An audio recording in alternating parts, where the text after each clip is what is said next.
Bien-aimé dans le Seigneur, Molinga Mikatina Kolo, Ekoyinda Mabe Mokolo. Dimanche le 2 octobre 2016, à partir de 7h30, 12h, Yoka, Église Arc-en-Ciel Tabernacle, Nabo Kambamia, prophète Israël Panganga, le fils du messager de temps de la fin, Babongi Selibino Kafumba na Milulu. Le 2 octobre 2016, ezali 9e anniversaire ya église Arc-en-Ciel Tabernacle et qu'on a la célébré awa na 6e rue industrielle na commune ya Limete, bana ya Kinshasa ozwami na commune ya Limete, Masina, Makala, Lemba, Ngaba, bobiangami na rendez-vous oyo eza ya kozanga te. Nzambe ya prophète Israël Panganga esi ya telemi parce que alongwa Nzambe ya lisolo akoma Nzambe ya solo.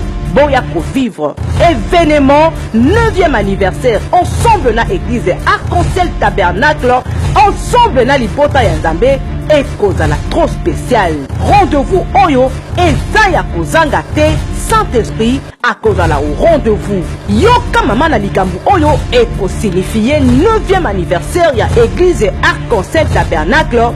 Le retour à la parole. Tokutani le 2 octobre 2016, na 6e rue industrielle na commune ya Limete, de 8h30 à 13h. Rendez-vous à ne pas manquer, bien-aimé dans le Seigneur.